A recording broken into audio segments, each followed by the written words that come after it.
جامعہ تعلیم الدین سیڈاگر YouTube channel کو subscribe کیجیے اور مزید اپڈیٹس پانے کے لیے گھنٹی کے بٹن کو دبائیں۔ لائک، شیئر اور کمنٹ لازمی کریں۔ جزاک اللہ خیرا۔ الحمد لله نحمده ونستعينه ونستغفره ونؤمن به ونتوكل عليه ونعوذ بالله من شرور أنفسنا ومن سيئات أعمالنا من يهده الله فلا مضل له ومن يضلله فلا هادي له ونشهد أن لا إله إلا الله وحده لا شريك له ونشهد أن سيدنا ومولانا محمدا عبده ورسوله صلی اللہ تعالی علیہ وعلا آلہ واصحابہ واتباعہ وازواجہ وذریاتہ واہل بیتہ واہل طاعتہ اجمعین۔ اما بعد، اعوذ باللہ من الشیطان الرجیم، بسم اللہ الرحمن الرحیم۔ من يعمل من الصالحات من ذكر أو أنثى وهو مؤمن فلنحيينه حياة طيبة ولنجزينهم أجرهم بأحسن ما كانوا يعملون۔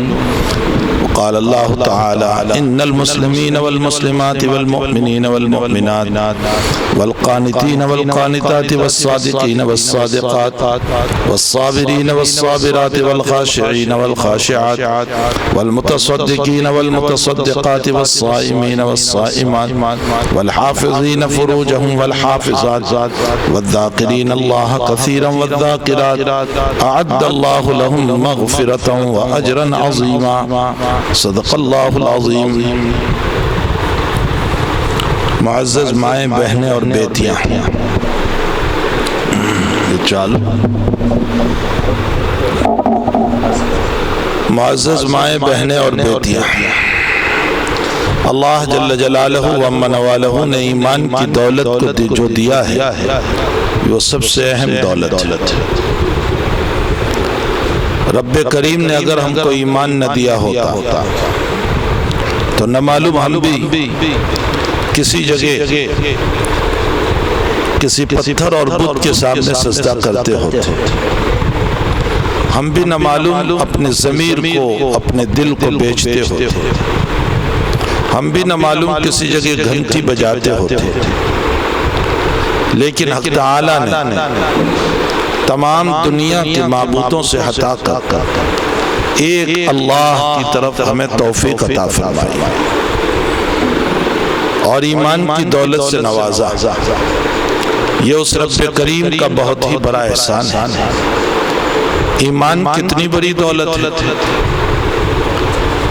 حضرت ابو ہریرہ رضی اللہ تعالیٰ عنہ نے سوال فرمایا، من اسعد الناس بشفاعتک یوم القیامہ۔ یا رسول اللہ، اللہ کے حبیب، قیامت کے دن آپ کی سفارش کا حقدار کون ہوگا؟ نبی علیہ السلام نے جواب رحمت فرمایا،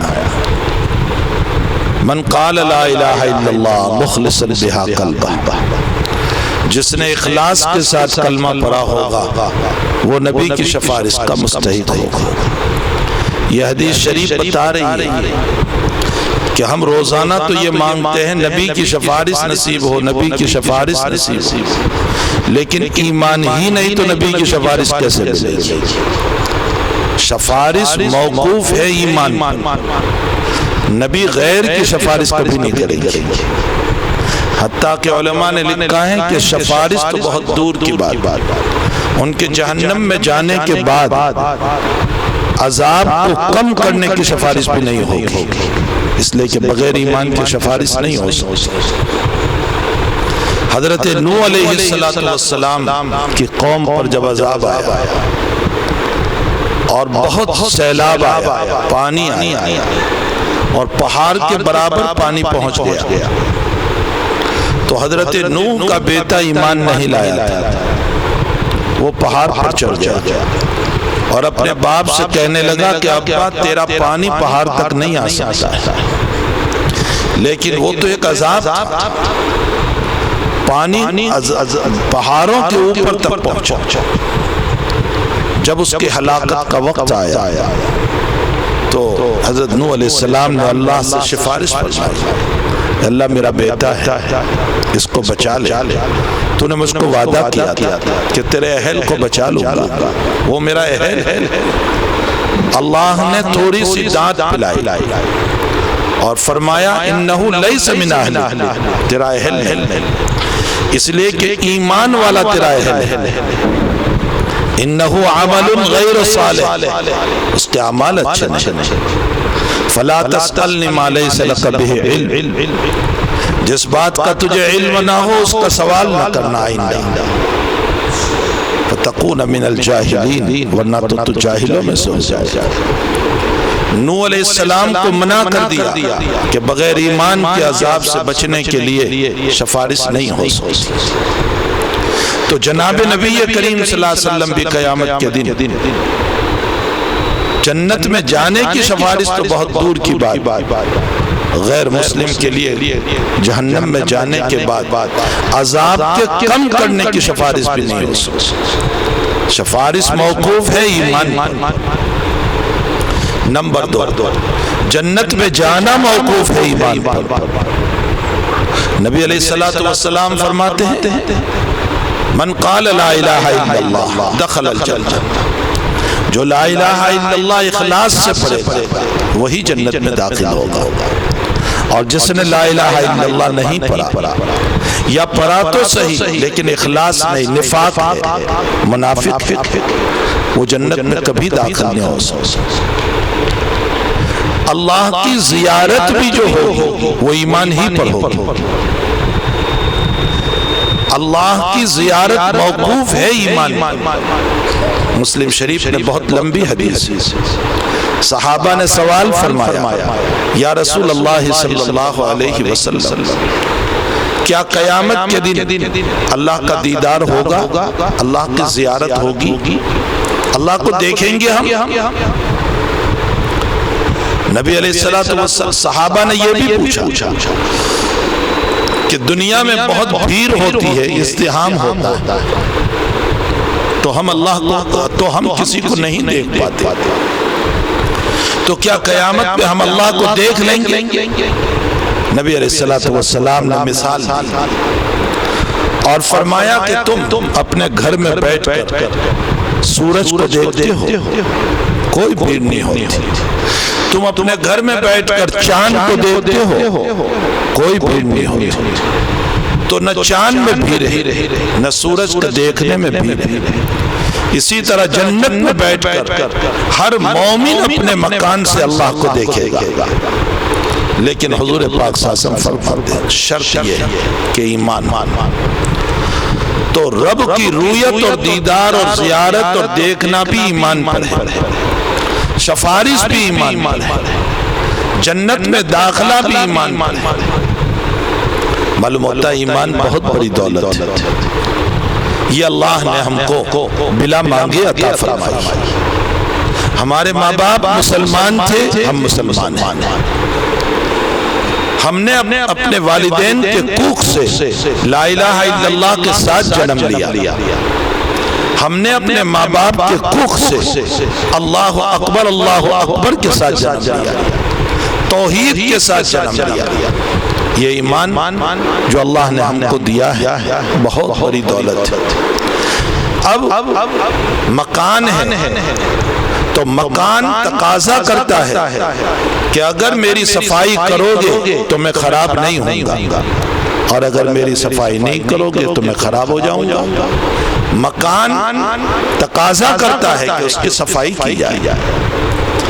گاڑی ہم نے لی تو گاڑی تقاضا کرتی ہے کہ میرا مینٹیننس برابر رکھو گے تو میں چلوں گی، تمہیں لے کر چلوں گی، اور اگر تم نے میری صفائی نہیں کہ میرا مینٹیننس نہیں رکھا تو نتیجہ یہ ہوگا کہ میں تمہارا ساتھ نہیں دوں گی۔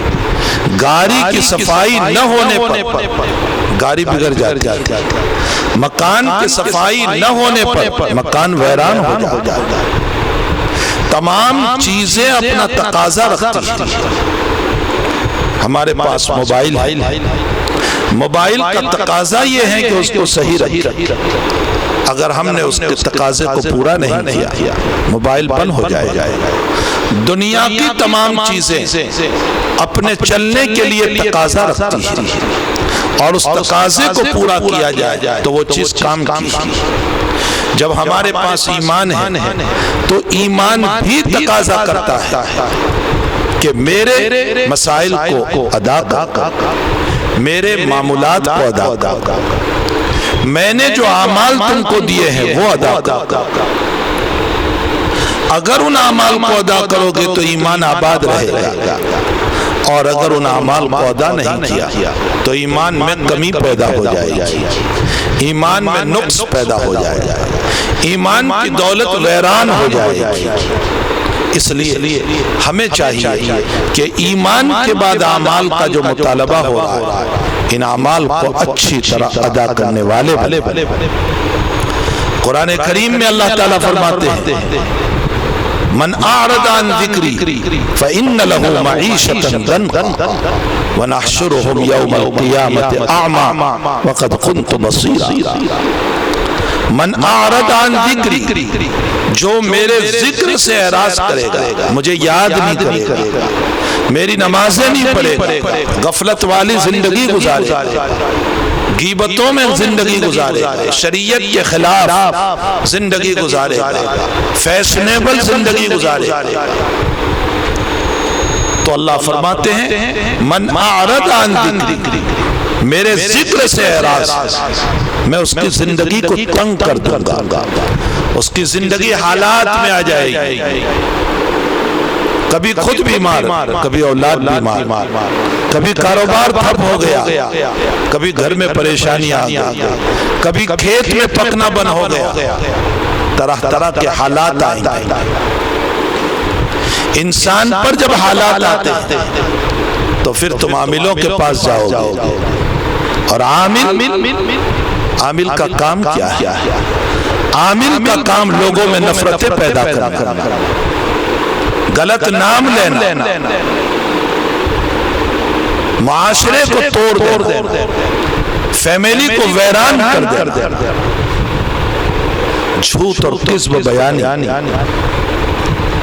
کبھی کہیں گے پھوپھی نے کچھ کر دیا، کبھی کہیں گے خالہ نے کچھ کر دیا، کبھی کہیں گے چچا اور ماموں نے کچھ کر دیا، کبھی کہیں گے ساس اور سسر نے کچھ کر دیا، معاشرہ ٹوٹ جاتا ہے، فیملی ٹوٹ جاتی ہے۔ میری مائیں، میں تم کو ایک ٹھوس دلیل دیتا ہوں، نبی اکرم صلی اللہ علیہ وسلم پر بھی سحر ہوا، جادو ہوا، اس کا انکار نہیں۔ حضرت کے جادو کا حال یہ تھا کہ اتنا سخت تھا کہ آپ دنیا کے امور کو بھول جاتے تھے، دین کو نہیں، دنیا کے امور کو۔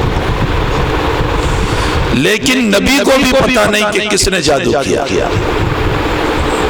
میری دلیل سمجھیں، نبی کو بھی پتہ نہیں کہ کس نے جادو کیا ہے، حالانکہ وہ صاحب وحی ہے، اس پر وحی اترتی ہے، اس سے بڑھ کر کسی کا دل صاف نہیں، وہ صاحب الہام ہے، اس کا خواب بھی وہی ہے، وہ آقا اگر خواب دیکھے وہ بھی وہی، جو اتنا بڑا اونچا، اس کو بھی نام کا پتہ نہیں کہ کس نے کیا، جب تک کہ اللہ نے نہیں بتایا۔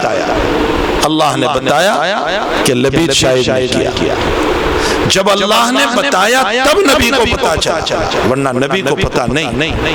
جب ایک نبی کو کسی کا پتہ نہیں چل سکتا تو عامل کو کہاں سے پتہ چل جاتا؟ نہ وہ صاحب وحی، نہ صاحب قرآن، نہ صاحب دل ہے، کچھ بھی نہیں۔ وہ کیسے بتا دیتا ہے کہ اس نے کیا اور اس نے کیا؟ یہ غلط بات ہے۔ حقیقت یہ ہے کہ انسان اپنے حالات پر اپنے اعمال کی طرف رجوع نہیں کرتا کہ میری زندگی جو تنگ ہو گئی ہے وہ میرے اعمال کی وجہ سے، میں نے اللہ کو بھلا دیا۔ من اعرض عن ذکری فإن له معیشة ضنکا، جو میرے ذکر سے اعراض کرے گا، جو مجھے یاد نہیں کرے گا، جو نمازیں نہیں پڑھے گا، جو حلال حرام میں فرق نہیں کرے گا، جو جائز ناجائز میں فرق نہیں کرے گا، جس کی زندگی فیشنیبل ہو، جن کے بال سطر ہے کھلے رہے، جو پردے کا اہتمام نہیں کریں گے، میں اس کی زندگی کو تنگ بنا دوں گا۔ فَإِنَّ لَهُ مَعِيشَةً ضَنْكًا، اور جب اللہ ہی زندگی کو تنگ بنانے پر آ جائے، دنیا کی کوئی طاقت اس زندگی کو بدل نہیں سکتی۔ یہ تو دنیا کا مسئلہ ہوا۔ قیامت کے دن کیا ہوگا؟ وَنَحْشُرُهُمْ يَوْمَ الْقِيَامَةِ أَعْمَى، اور ہم قیامت میں نابینا اٹھائیں گے، بلائنڈ اٹھائیں گے، اندھا اٹھائیں گے۔ یہ کہے گا قیامت میں کہ اللہ میں تو بہت دیکھنے والا تھا، عورت کہے گی میں بہت دیکھنے والی تھی، یہ کیا ہو گیا میری آنکھوں کو؟ اللہ کہے گا کہ تو نے سب کو دیکھا تھا، وَقَدْ كُنْتُ بَصِيرًا، میں تو بہت دیکھنے والا تھا۔ اللہ کہے گا تو نے ساری دنیا کو دیکھا تھا، اپنے اللہ کو نہیں دیکھا۔ دنیا میں سب کو یاد کیا، اللہ کو یاد نہیں کیا۔ سب سے تو نے محبت کی، اللہ سے محبت نہیں کی۔ سب کو اپنے دوست بنانے کی فکر میں تھے، اللہ کو دوست بنانے کی فکر میں نہیں تھے۔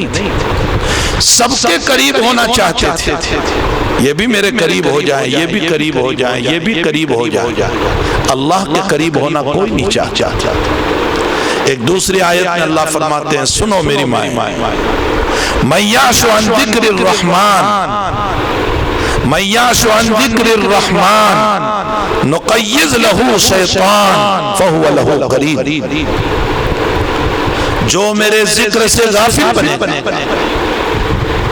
مجھے یاد نہیں کرے گا، میری نمازوں کو چھوڑ دے گا، زکوٰۃ کو چھوڑے گا، برائیوں میں مبتلا رہے گا، اللہ کہتا ہے میں اس کو شیطان کے حوالے کر دوں گا۔ اللہ اکبر، نقیض لہو شیطان، ہم شیطان کو اس کا دوست بنا دیں گے، فہو لہ قرین، وہ اس کا ساتھی ہوگا۔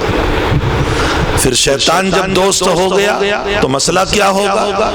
جتنے گناہوں میں مبتلا تھے اس سے زیادہ گناہوں میں مبتلا کرے گا۔ آج 2 نمازیں چھوٹتی تھی، کل سے 4 چھوٹتی تھی، پھر بڑھتا ہی جائے گا، بڑھتا ہی جائے گا۔ نتیجہ یہ ہوگا کہ چونکہ شیطان ہر وقت ساتھ رہتا ہے ہماری غفلت کی وجہ سے، اور اللہ نے اس کو دوست بنا دیا ہمارا، تو پھر کیا ہوگا یہ کہ مرنے سے پہلے ایمان بھی لے لے گا، بڑا مسئلہ ہو جائے گا۔ ہم بے ایمان دنیا سے نہ چلے جائیں۔ نقیض لہ شیطان فہو لہ قرین، اور اگر ہم اللہ کا ذکر کرتے ہیں، عبادت کرتے ہیں، اس کا کہا مانتے ہیں، حلال کا کھانا حرام سے بچنا، زندگی اچھی بناتے ہیں، تو اللہ فرماتے ہیں میں اس کا دوست بن جاتا ہوں۔ الا ان اولیاء اللہ ولی الذین آمنوا، اللہ دوست بن جاتا ہے مومنوں کا۔ اور میری مائیں، جب اللہ دوست بنتا ہے ہمارا تو شیطان کے دوست بننے پر گمراہی ہے، اور اللہ کے دوست بننے پر ہدایت ہے۔ نیکیاں ہیں، عبادت کا شوق، رغبت، اللہ کی طرف دوڑنا ہے۔ اللہ ولی الذین آمنوا، پھر اللہ کیا کرتا ہے؟ یخرجوہم من الظلمات الی النور، اللہ ہمیں تاریکیوں سے، اندھیرے سے، گناہوں سے نکال کر نور کی طرف لے جاتا ہے، بہترین زندگی عطا کرتا ہے، خوبصورت زندگی عطا کرتا ہے۔ تو میری مائیں، ہماری آپ کی زندگی ایمان کے بعد ایمانی تقاضوں پر ہونی چاہیے۔ ہماری بچیوں کے پردے کے جو مسائل ہیں، جب کچھ لوگوں نے پردہ نہیں کیا تب ہی تو حکومت میں یہ بات اٹھی کہ اسلام میں پردہ ضروری نہیں، حالانکہ اسلام میں پردہ ضروری ہے۔ لیکن چونکہ ہماری بچیوں نے پردہ چھوڑا تو ان کے دماغ میں بات آئی کہ اسلام میں ضروری نہیں، جیسے داڑھی سے متعلق داڑھی واجب ہے، لیکن کچھ لوگوں نے جب داڑھی کو چھوڑ دیا تو ان لوگوں کے دل میں بات آئی کہ اسلام میں داڑھی واجب نہیں۔ نتیجہ یہ کہ داڑھی نکالنے پر مجبور کیا جائے، پردہ نکالنے پر مجبور کیا گیا۔ ہم تو یوں کہتے ہیں کہ اسلام میں پردہ نہیں بلکہ ہندوستان کی شیلی میں پردہ۔ باحیا ہماری ہندو بہنیں جو حیادار ہو، وہ باحیا عورتیں جو ہیں ہندوؤں میں بھی، وہ بھی پرائے مرد کے ملنے پر اپنی ساری کا آنچل کھینچ لیتی اور پرائیوں کے سامنے اپنا منہ پیش کرنا نہیں چاہتی۔ معلوم ہوتا ہے یہ تو ہندوستان کی شیلی، ہمارے ملک کی شیلی۔ تو حقیقت یہ ہے کہ اسلام نے جو پردے کے ہمیں عظمت بتائی، پھر ہماری مائیں اور بہنیں یہ حدیث بھی سنیں۔ نبی اکرم صلی اللہ علیہ وسلم نے عورتوں میں ایک مرتبہ بیان دیا اور ارشاد فرمایا، اے عورتوں کی جماعت تصدقنا، خوب صدقہ کرو، فإنی رأیتکن اکثر اہلہا النساء، میں نے سب سے زیادہ عورتوں کو جہنم میں دیکھا ہے، سب سے زیادہ۔ وجہ کیا ہے؟ کیوں دیکھا جہنم میں؟ آپ سے جب سوال ہوا تو آپ نے فرمایا تم میں دو برائیاں، تکثرن اللعنہ وتکفرن العشیر، تم شوہر کی نافرمانی بہت کرتے اور غیبت بہت کرتے، لعن طعن بہت کرتے، ملامت بہت کرتی۔ ان باتوں سے احتراز کرنا چاہیے جو جہنم میں لے جانے والی چیز، جو اللہ کے عذاب کی طرف، اللہ کی ناراضگی کی طرف لے جانے والی چیز، اس سے بہت احتراز کرنا چاہیے۔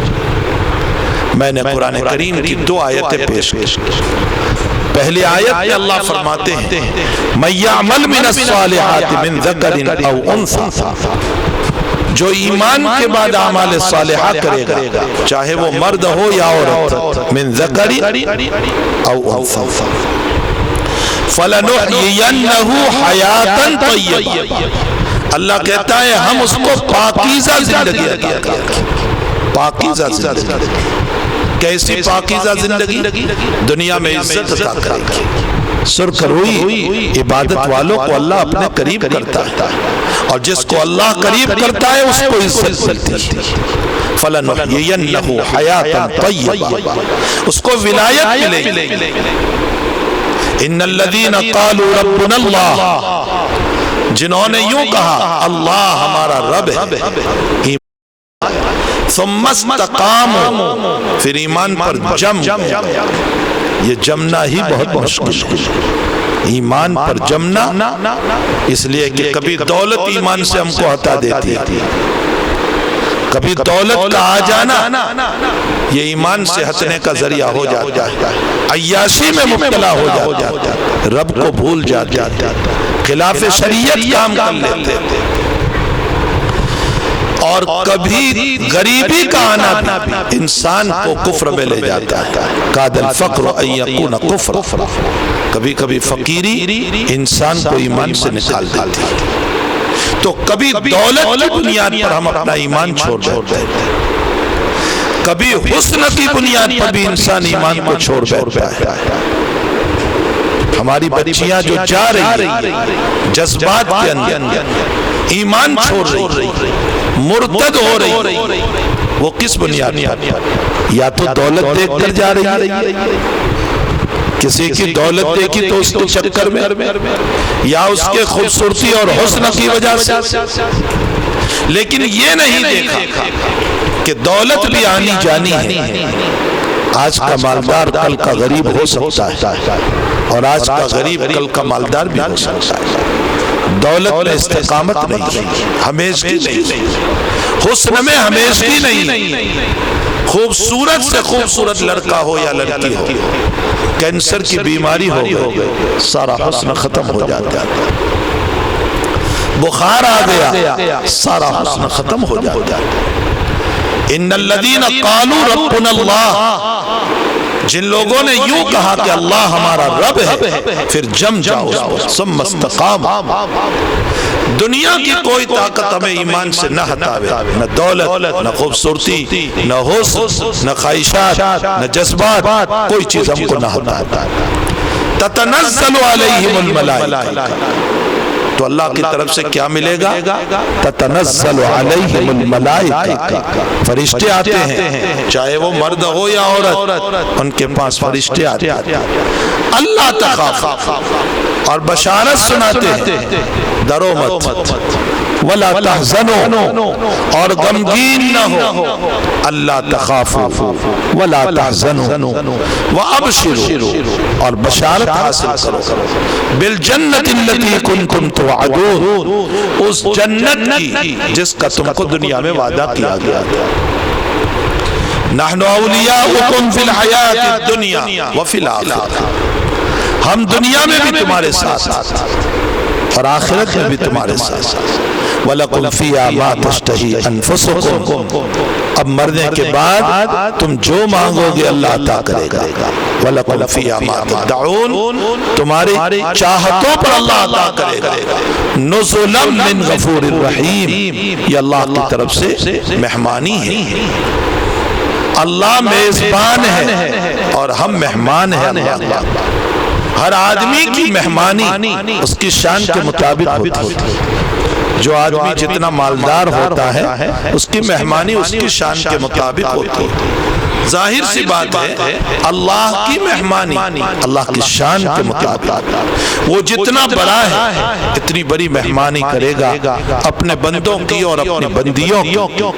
میری مائیں، دنیا کی زندگی آنی فانی ہے، بہت جلد ختم ہونے والے، بہت جلد ختم ہونے والے، زیادہ سے زیادہ 70 سال 80 سال، اس سے زیادہ کوئی نہیں جیتا۔ اگر کوئی ہزاروں میں جی گیا تو 100 سال۔ موت برحق قبر کی طرف ہماری زندگی جا رہی ہے، برف کی طرح زندگی پگھل رہی ہو رہی ہے، عمر مثل برف کم ہو رہی ہے، عمر مثل برف کم، رفتہ رفتہ چپکے چپکے دم بدم، برف کی طرح عمر پگھل رہی ہے۔ علماء نے ایک مثال سمجھائی کہ ایک آدمی کے گھر میں غریبی تھی، اس کی بیوی نے تھوڑا سا برف جمایا تھا، شوہر سے کہا جاؤ یہ برف مارکیٹ میں بیچو اور کچھ کھانا لے آؤ۔ شوہر برف کو سر پر رکھ کر چلا، یہ سمجھانے کے لیے سر پر رکھ کر چلا۔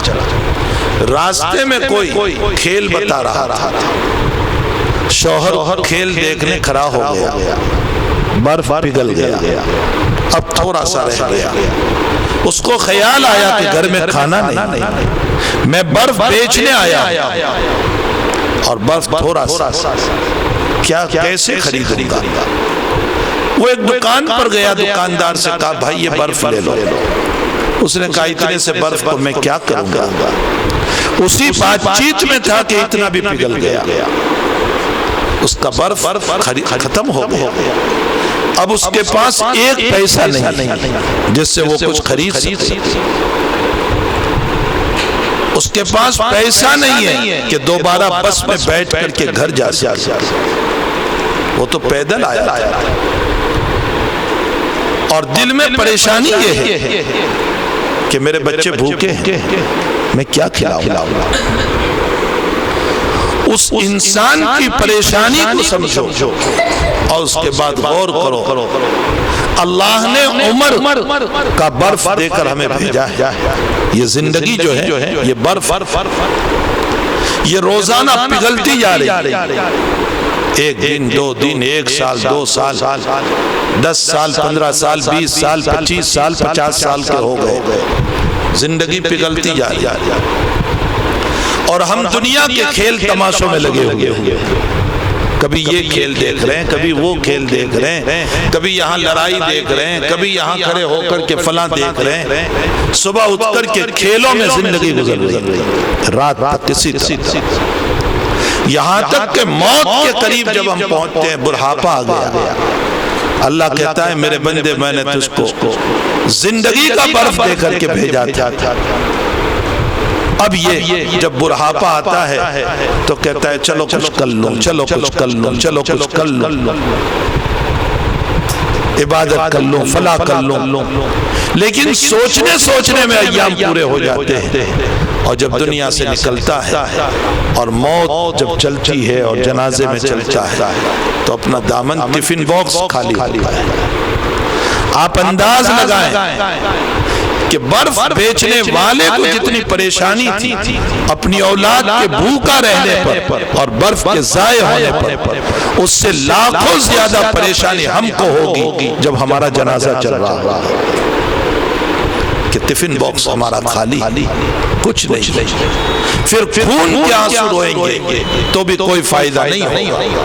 اس لیے قرآن کہتا ہے والعصر، قسم ہے زمانے کی، ان الانسان لفی خسر، تمام انسان نقصان میں ہے، خسارے میں، الا الذین آمنوا، الا الذین آمنوا، مگر وہ لوگ جو ایمان لائے، اعمال صالحات، وتواصوا بالحق وتواصوا بالصبر، حق بات بیان کرتے رہے اور صبر کو نہیں چھوڑا، وہ لوگ کامیاب ہیں. تو قرآن کہتا ہے من یعمل من الصالحات، جو ایمان لایا، اعمال صالحات، فلنحیینہ حیاتا طیبہ، ہم ان کو پاکیزہ زندگی دیں گے، ولنجزینہم اجرہم بأحسن ما کانوا یعملون، اور ہم ان کے اعمال کی وجہ سے بہترین زندگی عطا فرمائیں. دوسری آیت میں اللہ تعالیٰ مرد و عورت کی تعریف فرماتے ہیں، ان المسلمین والمسلمات، مسلمان مرد، مسلمان عورت، والمؤمنین والمؤمنات، مومن مرد، مومن عورت، والقانتین والقانتات، والصابرین والصابرات، والخاشعین والخاشعات، والمتصدقین والمتصدقات، والصائمین والصائمات، والحافظین فروجہم والحافظات. اللہ کے راستے میں روزہ رکھنے والی، صبر کرنے والی، زکوٰۃ دینے والی، عبادت کرنے والی، اور اپنے بدن کی حفاظت کرنے والی، والحافظین فروجہم والحافظات، اپنے بدن کی حفاظت کرنے والی، والذاکرین اللہ کثیرا والذاکرات، اور ذکر کرنے والا مرد، ذکر کرنے والی عورتیں. اللہ ان کے بارے میں کہتا ہے اعد اللہ لہم مغفرۃ واجرا عظیما، ہم نے ان کے لیے مغفرت اور اجر عظیم کو تیار کیا. میری مائیں، اللہ نے اگر دیا ہے تو اللہ کے راستے میں خرچ کیا، نہ یہ کہ فضول خرچی کی جائے، اسراف کیا جائے، شادیوں میں بیجا خرچ کیا جائے. اگر 5,000 روپے کے کپڑے سے کام چل سکتا ہے تو 50,000 کے کپڑے سے پرہیز کرنا چاہیے. اسراف، فضول خرچی. ان المبذرین کانوا اخوان الشیاطین، مبذر کس کو کہتے ہیں؟ تم عورتوں میں جو بچیاں پڑھی لکھی ہیں ان کو میں فرق بتاتا ہوں، تبذیر اور اسراف میں کیا فرق ہے. تبذیر کا معنی ہوتا ہے بلا ضرورت فضول خرچی کرنا. مجھے کپڑوں کی کوئی ضرورت نہیں تھی پھر بھی میں 10 جوڑی کپڑے خریدتا ہوں، یہ تبذیر ہے. اس کے بعد اللہ نے فرمایا ان المبذرین کانوا اخوان الشیاطین، بلا وجہ کے، بلا ضرورت کے خرچ کرنے والے شیطان کے بھائی ہیں. اور ایک ضرورت ہے مجھے کپڑوں کی ضرورت ہے، لیکن میرے 2,000 سے کام چل سکتا تھا، میں نے 50,000 کا خریدا. یہ اسراف، اسراف میں ضرورت سے زائد خرچ کرنا. اس کو اللہ فرماتے ہیں ان اللہ لا يحب المسرفین، اللہ اسراف کرنے والوں کو پسند نہیں کرتا. تو تبذیر بھی نہ کرے، اسراف بھی نہ کرے، بلا وجہ بھی فضول خرچی نہ کرے، اور ضرورت کے اندر بھی فضول خرچی نہ کرے۔ صحابہ کی زندگی پر ہے، صحابیات کی زندگی پر ہے۔ بخاری شریف میں ہے، حضرت عائشہ فرماتی ہے میرے پاس ایک جوڑی کپڑا تھا، مدینے میں کسی کا نکاح ہوتا تھا، وہ میرے پاس سے مانگ کر لے جاتی تھی، پہلی نائٹ میں، پہلی رات میں وہ پہن لیتی تھی اور پھر دھو کر مجھے واپس کر دیتی تھی، پھر دوسرے کی شادی ہوتی تھی وہ لے جاتی تھی۔ ایک جوڑا کتنی عورتیں پہنا کرتی تھی، ان کے دل میں تو اس طرح نہیں آیا کہ میں 50,000 کا سوٹ خرید لوں، 7,000 کا سوٹ خرید لوں، 70,000 کا سوٹ خرید لوں۔ اور شادیوں میں میری ماں یہ بات یاد رکھ، ناک کٹنے کا مسئلہ چھوڑ دے، میری ناک کٹ جائے، میری عزت چلی جائے، یہ غلط سوچ۔ علماء نے لکھا ہے کہ تم سونے کے لقمے کھلا دو تو بھی کوئی آپ کی تعریف کرنے والا نہیں ہے، یہ مسلم مسئلہ ہے۔ کوئی نہ کوئی عیب تو ضرور نکالے گا کھانے میں، چاہے تم نے بہترین کھلایا، آخر میں کوئی نقص معلوم نہیں ہوگا تو اتنا تو ضرور کہیں گے چمچ نہیں تھی، عیب ضرور نکالے۔ ہمارے حکیم الاسلام قاری طیب صاحب نور اللہ مرکزہ نے ایک لطیفہ ہے یا واقعہ ہے، لکھا ہے کہ پہلے زمانے میں بیل گاروں سے جماعت چلتی تھی، شادیوں میں لوگ آتے تھے، تو جس گاؤں سے بارات آ رہی تھی وہ آتے وقت تو نیچے اترنا تھا، اس لئے بیل گارے اتر آئے، اب جاتے ہوئے چڑھتے ہوئے جانا اور بیل گارے چڑھ نہیں رہے تھے، تو لوگوں نے کہا کہ بھئی پتھر بہت آ رہے، دیکھو ہمارے سمدھی نے فاورے دیے ہیں یا نہیں جہیز میں، تاکہ فاوروں کے ذریعے سے پتھر ہٹائے۔ فاورے کون دیتا ہے؟ تو کہنے لگے سمدھی نے دیا تو کیا دیا، ایک فاورہ بھی نصیب نہیں ہوا۔ یہ انسان کی زندگی ہے، آپ اپنی تعریف کے لیے کتنا ہی خرچ کر دیں کچھ ہونے والا نہیں ہے۔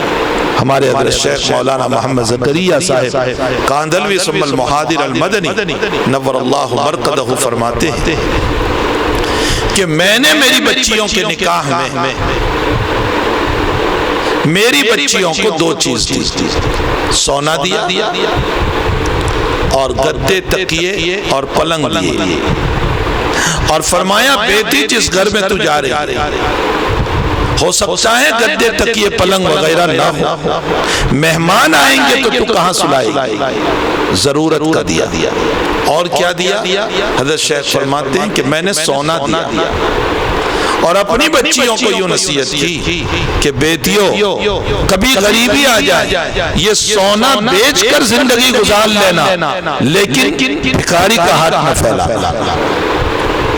یہ ہے اصل تعلیم۔ حالانکہ آپ کے داماد کوئی چھوٹے موٹے لوگ نہیں تھے، آپ کے داماد میں حضرت جی مولانا انعام الحسن صاحب رحمت اللہ علیہ آپ کے داماد ہیں، جو پوری دعوت و تبلیغ کے امیر تھی۔ آپ کے داماد میں حضرت مولانا عاقل صاحب دامت برکاتہم جو اس وقت مزاح علوم کے ناظم و شیخ الحدیث، آپ کے داماد میں حضرت مولانا سلمان صاحب رحمت اللہ علیہ جن کا ابھی کچھ وقت پہلے انتقال ہوا، جو ناظم تھی۔ کہنے کا مطلب یہ ہے کہ آپ کے کوئی ایسے ویسے داماد نہیں تھے جو بھیک منگواتے، لیکن پھر بھی باپ نے یہ کہہ کر سونا دیا کہ بیٹی ضرورت پڑ جائے سونا بیچ کر زندگی گزار لینا، لیکن ہاتھ نہ پھیلا۔ اس لئے میری ماں ناک کتنے کی چکر میں نہ رہے، بے عزتی کی چکر میں نہ رہے، مقابلے کے چکر میں نہ رہے کہ اس نے اتنوں کو کھانا کھلایا میں اتنوں کو کھلاؤں، اس نے اتنا مال دیا میں اتنا مال دیا، اس چکر میں نہ جاؤ، اللہ کو راضی کرنے کی فکر کرو، اپنے مال کو بچاؤ اور اللہ کے راستے میں خرچ کرو، اپنی حیاتی میں دے کر جاؤ۔ نبی علیہ السلام نے فرمایا تمہارا کون سا مال پھر حضرت نے خود ہی فرمایا جو کھایا وہ ختم، جو پیا وہ ختم، اور جو پہنا وہ پرانا ہو گیا، اور جو چھوڑ کر جا رہے ہو وہ تمہارا نہیں ہے، تمہارے وارثوں کا ہے۔ ارے وارثوں کا حال تو یہ ہے کہ مرض الوفات میں ہے اور ہمارا حصہ ختم ہو جاتا ہے۔ پوچھئے یہ مفتی صاحب، ابھی تو ہم زندہ ہیں، سانس چل رہے ہمارے، لیکن اللہ کہتا ہے اب تیرا حق ختم، فقط ایک ترتیاؤں، 1/3 بس، باقی اب سب تیرے ورثہ کا۔ ہماری حیاتی میں مال کھینچ لیا گیا، تو جو چھوڑ کر جا رہے ہیں وہ ورثہ کا۔ پھر ہمارا کون سا؟ نبی نے فرمایا اپنی حیاتی میں جو تم نے آخرت میں جمع کرا دیا، آخرت میں جمع کراؤ، اپنی حیاتی میں۔ اپنی اولاد پر بھروسہ مت کرو کہ میری اولاد میرے مرنے کے بعد دے گی۔ ابھی کا میں آپ کو واقعہ سناؤں، 10-12 دن پہلے ایک صاحب کا بھی انتقال ہوا، 12-14 دن ہوئے۔ اس آدمی پر قرض تھا، لیکن عجیب اس کی زندگی، اللہ اس کی مغفرت کرے، حرص کی، لالچ، اور اس نے دکانوں پر دکان بنانے میں لوگوں سے قرض لیا۔ اب اچانک اٹیک آیا، موت ہو گئی۔ جن سے قرض لیا تھا سچا پکا میرے اندر داخل ہونے کا واقعہ ہے، چونکہ میں اس میں گیا۔ لوگ کہہ رہے ہیں ہمارا قرض، اولاد کا جواب سنیے، جاؤ قبرستان میں جا کر ہمارے باپ سے لے لو، ہم اس میں سے ایک پیسہ دینے والے نہیں ہیں، یہ ہماری میراث۔ اپنی اولاد پر اعتماد نہ رکھو، بھول جاؤ کہ تمہاری اولاد تمہارے لیے کچھ دے گی، اللہ ایک اولاد نیک ہو، صالح ہو، دیندار ہو، ولد صالح ہو، تو وہ ثواب جاریہ وہ ٹھیک۔ اس لیے ہمیں اپنے حیاتی ہی میں اپنی آخرت کو بنانا چاہیے، اسراف کے بجائے، فضول خرچی کے بجائے اتنے پیسے جمع کر کے اپنے لیے مسجد بنا لو، کسی مدرسے میں کمرہ بنا لو، کسی غریب کا تعاون کر دو، کسی بیوہ کی مدد کر دو، کسی یتیم کا تکفل کر لو۔ اس کورونا کے زمانے میں نہ معلوم کتنی جوان بیٹیاں بیوہ ہو گئی، ان کی کفالت کر لو۔ اگر ہم نے ان کی کفالت نہیں کی اور ان کا دوسرا نکاح بھی نہیں ہوا تو خطرہ ہے اس بات کا کہ اس کی غریبی اس کو غلط کام تک پہنچا دے، وہ اپنی زندگیاں بیچے گی۔ اس کے ذمہ دار میں اور آپ ہم۔ ایک واقعے پر میں اپنی بات ختم کروں، مولانا منظور نعمانی رحمت اللہ علیہ اپنا واقعہ خود بیان تھا کہ لکھنؤ میں ہندو مسلم فساد ہوا، بڑا زبردست فساد، کرفیو لگ گیا، اور کئی دن گزرے کہ کرفیو کھلنے کا نام نہیں لینا۔ وہاں یو پی میں سائیکل رکشہ چلائی جاتی ہے، یعنی پاؤں سے چلاتے، غریب ہوتے ہیں۔ مولانا نے کہا کہ کرفیو لمبا ہو گیا، جو بیچارے سائیکل رکشہ چلا کر کے روزانہ کا کما کر روزانہ کھاتے ہیں، ان کا کیا ہوگا؟ پولیس سے اجازت لو اور اپنے قریب 2-4 محلوں تک کچھ کھانا تقسیم کرو، ضرورت دودھ ہے، ضرورت کی چیز تقسیم کرتے کرتے گھر پر پہنچے اور دروازے پر دستک دی تو اندر سے کہا کوئی مرد نہ آئے، کسی عورت کو بھیجو دینے کے لیے۔ مولانا منظور صاحب کی بہو بیٹیاں گئی دینے کے لیے، اور وہ واپس آ کر خوب رونے لگے۔ فرمایا کیوں رو رہی؟ فرمایا جس مکان میں ہم دینے گئے اس میں ایک عورت ہے اور اس کی بیٹی 12 سال کی۔ اس عورت نے اپنی کہانی سنائی کہ تمہیں معلوم ہے کہ 6 سال پہلے میرے شوہر کو بلا وجہ کیس میں پھنسا کر جیل میں ڈال دیا گیا۔ 2-5 مہینے تک تو لوگوں نے مدد کی، اس کے بعد کوئی مدد نہیں۔ اب وکیل کا خرچہ بھی مجھے دینا پڑتا ہے، ظاہر سی بات ہے وکیل کا خرچہ کوئی معمولی تھوڑا ہو رہا ہے۔ پھر گھر بھی چلانا، پھر یہ کرائے کا مکان ہے، اس کا کرایہ بھی لانا۔ میری بیٹی کی ضرورتیں ہیں۔ میں ایک دن رات میں یہ سوچ کر بیٹی کے ساتھ نکلی کہ میں خودکشی کر لوں، لیکن جب میں ندی کے کنارے پہنچا تو میری بیٹی کا چہرہ میرے سامنے آیا کہ اس کا کیا قصور ہے، میں اس کو کیوں ماروں، اور اگر یہ زندہ رہی تو اور میں کود پڑی تو اس کو کون سنبھالے گا۔ میں میری بیٹی کو دیکھ کر واپس آ روڈ پر کھڑی تھی کہ کوئی رکشہ آ جائے میں گھر چلی جاؤں۔ ایک گاڑی آئی، اناپ شناپ بات کرنے کے بعد جبرن ہم کو بٹھا لیا اور داستان پوچھی تو میں نے کہا کہ ایسا مسئلہ ہے۔ میں یہ سمجھی کہ شاید رحم آ جائیں، لیکن انہوں نے بجائے رحم کے میرے ساتھ غلط کام کیا اور یہ کہا کہ تجھ جیسی خوبصورت عورت مرانی کرتی تو ہماری ضرورت پوری کر، خواہشات پوری کر، ہم تیری ضرورت پوری کریں گے۔ میں 3 سال سے میرے شوہر کے خاطر اپنی عزت بیچ رہی، آج تک تم کہاں تھے کہ اتنا کھانا دینے آئے۔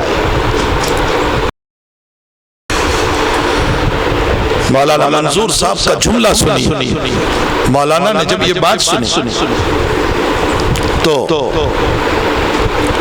مولانا رو پڑے۔ حضرت مولانا کی شخصیت کون ہے وہ تو حضرت مفتی صاحب سے پوچھ لیں۔ مولانا رو پڑے اور مولانا نے فرمایا کہ اگر قیامت کے دن میرے رب نے مجھ کو یہ پوچھ لیا کہ منظور احمد تیرا درس قرآن تجھے مبارک، تیرا درس حدیث تجھے مبارک۔ حضرت چونکہ درس حدیث دیتے تھے جو معرف الحدیث کی شکل میں، قرآن کا درس دیتے تھے ہفتے میں 1 مرتبہ۔ اللہ نے اگر یہ کہا کہ تیرا درس قرآن تجھے مبارک، تیری درس حدیث تجھے مبارک، تیرے محلے کے قریب میری ایک بندی اپنی عزت کو بیچ رہی، تم نے اس کا کیا تعاون کیا؟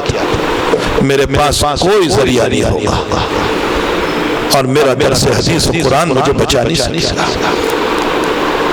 میری مائیں میں نے یہ واقعہ اس لیے سنایا کہ ہمارے اطراف میں بھی وہ بچیاں ہوگی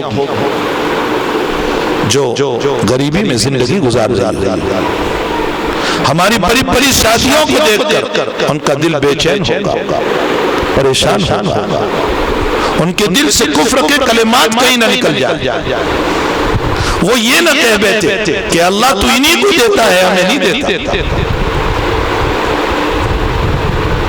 اور ہماری شادیاں یہ ان کے کفر کا ذریعہ بنے گی، یا کبھی ایسا ہوگا کہ وہ ہماری شادیوں کو دیکھ کر، ہمارے خرچ کو دیکھ کر، چونکہ ان کے ماں باپ غریب ہیں اور غربت کی بنیاد پر اس کی بچی کا نکاح نہیں ہو رہا ہے، کہیں ایسا نہ ہو کہ وہ کسی غیر مسلم کے ساتھ چلی جائے، اور ایسا ہو رہا ہے۔ یہ جو عموماً بچیاں جاتی ہیں ان میں اکثر بچیاں وہ ہیں جو غریب غربت کی وجہ سے جا رہی ہیں۔ ان کے ایمان کا ذمہ دار کون ہوگا؟ میری مائیں، ہمارا اسلام، ہماری فضول خرچی، ہماری شادیوں کے خرچے یہ غریب بچیوں کو رلا رہے ہیں، ان کی آنکھوں میں آنسو ہیں۔ اپنے خرچ کم کرو، شادیاں شادی کرو اور ان غریب بچیوں کے تعاون میں، مدد میں کام کرو، ان کے بھی نکاح کا انتظام کرو۔ میں حضرت مفتی صاحب کو مبارکبادی دیتا ہوں کہ یہ سال بھر میں نہ معلوم کتنی بچیوں کو جوڑ دیا کرتے ہیں، کتنوں کی دعائیں ملے گی۔ صحیح ہے کہ کوئی اور دے رہا ہے، سبب تو یہی ہے، انہوں نے ہی تو ان کی خوشامدی کی۔ کتنے لوگ ہیں جن کی زندگی کی ضرورتیں پوری کر رہے ہیں۔ یہ کام ہونے چاہیے جو امت کی ضرورت کے کام، اسراف سے بچاؤ، فضول خرچی سے بچاؤ۔ میں نے کینیڈا کی زمین پر ایک بیان دیا تھا، میں یہاں بھی نقل کروں۔ میں نے جمعہ کے بیان میں کہا تھا کہ اپنے دسترخوانوں کو جو سجائے ہوئے، اپنے بہترین کھانوں کو اپنے گاردن میں گھومنے کو، اپنی گاڑیوں کو اعلیٰ درجے کی اسٹیٹس پر نہ رکھا کرو۔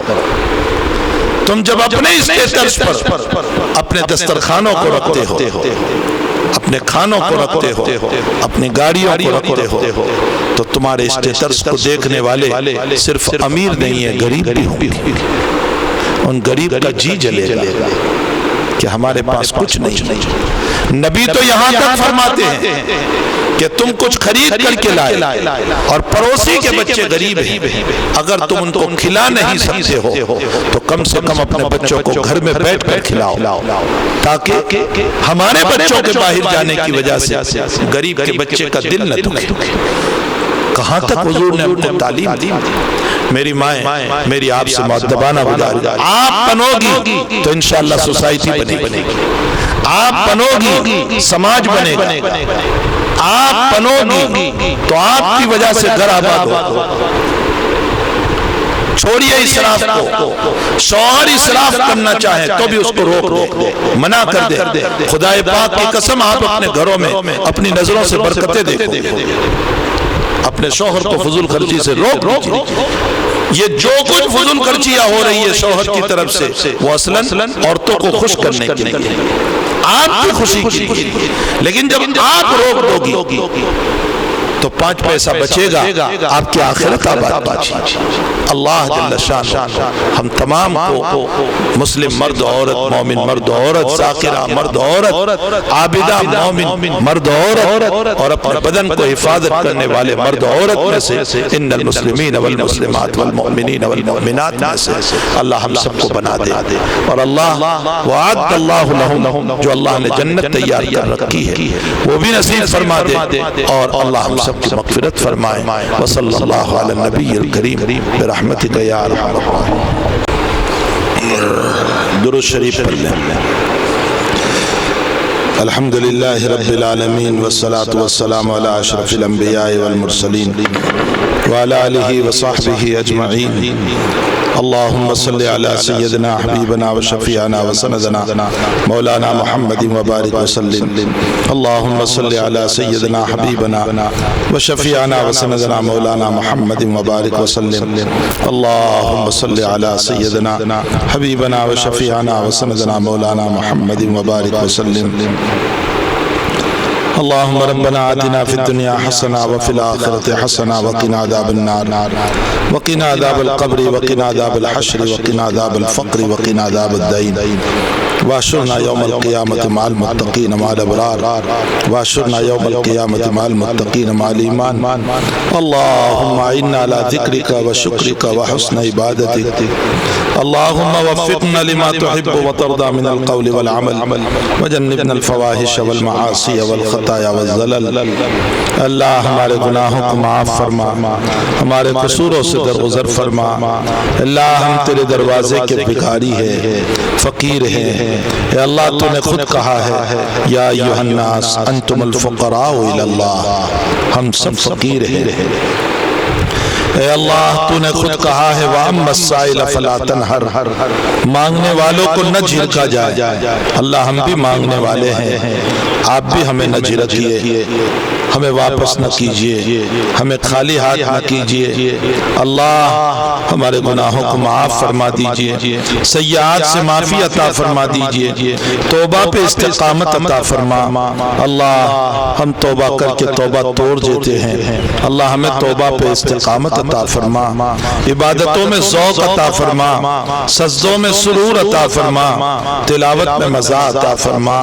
اے اللہ جس سے تو راضی ہوتا ہے ان اعمال کو کرنے کی ہم سب کو توفیق عطا فرما، جس سے تو ناراض ہوتا ہے یا تیرے حبیب ناراض ہوتے ہیں اے اللہ ان اعمال سے بچنے کی ہم سب کو توفیق عطا فرما۔ اے اللہ ہمیں توابین میں سے بنا، ہمیں ذاکرین میں سے بنا، ہمیں عابدین میں سے بنا۔ اے اللہ ہمیں متقین میں سے بنا، اے اللہ ہمیں رونے والے بنا، اے اللہ ہمیں رونے والے بنا، اللہ ہمیں رونے والے بنا۔ اے اللہ ہم نے اپنے دکھروں پر تو بہت رونا رویا ہے لیکن ہمارے گناہوں پر ہم نہیں روئے ہیں۔ اے اللہ ہماری بیماریوں پر تو ہم بہت روئے ہیں لیکن لیکن اے اللہ امت کے بگڑنے پر ہمیں رونا نہیں آ رہا ہے۔ اللہ تیرے حبیب امت کے لیے رویا کرتے تھے، اللہ ہم سب کو بھی امت کے لیے رونے کی توفیق عطا فرما، آنسو بہانے کی توفیق عطا فرما۔ اے اللہ ہمارے دلوں کو نرم بنا دے، ہم میں اتفاق پیدا فرما، اتحاد پیدا فرما۔ اے اللہ ہمارے دلوں کو بھی ایک بنا دے، ہمارے جسد کو بھی ایک بنا دے، ہم تمام کو نبی کے جھنڈا تلے جمع فرما دے، ہم تمام کو قیامت کے دن بھی حضور پاک صلی اللہ علیہ وسلم کے جھنڈا تلے جمع فرما دینا۔ اے الہ العالمین تیری یہ بندیاں اللہ دور دور سے تیری نسبت پر آئی ہے، اللہ تیرے قرآن کی نسبت پر آئی ہے، تیرے نبی کی نسبت پر آئی ہے۔ یہاں کوئی دنیا تقسیم نہیں ہو رہی ہے، یہاں نہ کھانا تقسیم ہو رہا ہے۔ اے اللہ ان کے آنے کو قبول فرما لے، ان کے آنے کو قبول فرما لے، ان کے آنے کو قبول فرما لے، ان کی نمازوں کو قبول فرما، ان کے رونے کو قبول فرما، ان کے روزوں کو قبول فرما، ان کی سخاوتوں کو قبول فرما۔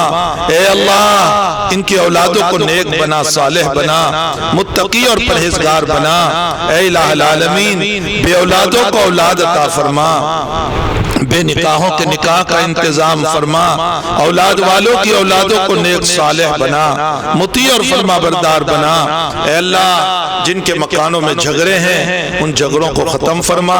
اے اللہ شوہر اور بیوی میں خوب محبتیں عطا فرما۔ اے اللہ ہماری اولادوں کو نیک صالح مطیع اور فرما بردار بنا، بگڑنے سے، پھسلنے سے، ضلالت سے، گمراہیوں سے، غلط راستے سے، غلط صحبتوں سے، غلط دوستیوں سے اللہ ہماری اولاد کی حفاظت فرما، ہماری بھی حفاظت فرما۔ اے الہ العالمین ہمارے گناہوں کی نحوست سے ہمیں ظالموں کے حوالے نہ فرما۔ اللہ تو کن کے حوالے ہم کو کر رہا ہے؟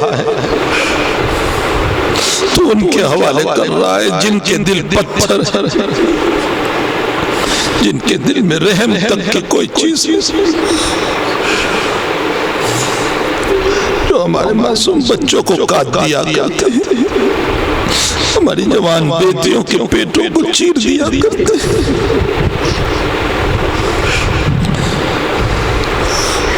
صحیح ہے اللہ ہم بگڑ چکے ہیں، لیکن اتنا تو نہیں بگڑے کہ تیرا کلمہ چھوڑ دیا ہو۔ کلمہ تو تیرا ہی پڑھ رہے، لا الہ الا اللہ محمد رسول۔ تجھے تیرے کلمے کا واسطہ ہے، ہمیں غیروں کے حوالے نہ فرما، ہمیں غیروں کے حوالے نہ فرما، ہمیں غیروں کے حوالے نہ فرما۔ اے اللہ اس بے حیائی کے دور میں، حالات کے زمانے میں، پریشانیوں کے دور میں، فتنوں کے دور میں بھی ہم تیرا ہی نام لے رہے ہیں۔ اے رب دنیا کے لوگ دنیا کے پاس جاتے ہیں، ہم تو تیرے ہی پاس آتے ہیں۔ ہمارے دکھوں کو سننے والا کوئی نہیں رہا، ہم کہاں جائیں اللہ؟ نہ کورٹوں سے سنوائی ہے، نہ ہمارے بادشاہوں سے سنوائی ہے، ہمارا کوئی سننے والا نہیں رہا۔ اللہ تو ہی ایک اللہ ہے، تو ہی ایک اللہ ہے، تو ہی ایک اللہ ہے۔ مولا تو ہمارا ہے، ہم تیرے ہیں، تو خالق سب کا ہے، لیکن دوست تو ہمارا ہی ہے۔ تو نے خود کہا ہے میں مومنوں کا دوست ہوں، اللہ ولی الذین آمنوا منکم۔ اے مولا ہمارے ساتھ رحم و کرم کا معاملہ فرما۔ اللہم ربنا لا تسلط علینا من لا یرحمنا بذنوبنا، اللہم انا نجعلک فی نحورہم ونعوذ بک من شرورہم، ربنا لا تجعلنا فتنة للقوم الظالمین ونجنا برحمتک من القوم الکافرین۔ اے اللہ اس مجمع کو قبول فرما، اے اللہ اس بلا کے زمانے میں جتنے لوگ تیرے پیارے ہو چکے ہیں ان سب کی قبروں کو نور سے منور فرما، ان کے درجات بلند فرما، ان کے حسنات قبول فرما، ان کو مقام شہادت نصیب فرما، ان کے سیئات کو معاف فرما۔ اے اللہ ان کے پسماندگان کو صبر جمیل عطا فرما، ان سی جوان بیویوں کو دوسرے نکاح کا راستہ پیدا فرما، غریبی سے ان کی حفاظت فرما، عزت بیچنے سے حفاظت فرما، ان کے معصوم اولادوں کا تکفل فرما، یتیم ہیں سروں پر ہاتھ رکھنے والے پیدا فرما۔ اے الہ العالمین جتنے بیمار ہیں سب کو شفا عطا فرما، عافیت عطا فرما، صحت عطا فرما۔ اے اللہ اس بستی پر تیری خصوصی رحمت نازل فرما۔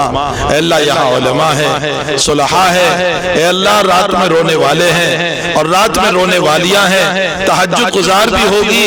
اے اللہ ان میں سے جس کی آمین تجھے پیاری ہو ان کے صدقے میں آپ ہماری آمینوں کو قبول فرما لیجئے، ہمارے جمع ہونے کو قبول فرما، سب کے کاروبار میں برکت عطا فرما، رحمت عطا فرما، سب کی کھیتیوں میں برکت عطا فرما۔ اے اللہ سب کو شفاء دائمہ عطا فرما، اللہ ہم سب کو عافیت کے ساتھ رکھنا، اے اللہ شفا کے ساتھ رکھنا، محتاجگی والی بیماری سے ہماری حفاظت فرمانا، جب تک جلائیں آبرو عزت و ایمان پر جلانا، اور موت آئے تو اے اللہ تیری رضا پر موت عطا فرمانا، اور ما بعد الموت کی زندگی آسان فرما کر اے اللہ قبر حشر کے مسائل کو آسان فرما کر نبی کے جھنڈا تلے ہم سب کو اے اللہ حوض کوثر کا پانی نصیب فرمانا، جنت الفردوس میں نبی کی رفاقت نصیب فرمانا۔ اے اللہ جو مانگا اپنے فضل سے عطا فرما، نہیں مانگا اپنے فضل سے نصیب فرما، ہماری دعاؤں کو اپنے فضل و کرم سے اس مجلس کے مخلصین کی آمینوں کے ساتھ قبول فرما، آمین یا رب العالمین۔ وصلی اللہ علی النبی الکریم برحمتک یا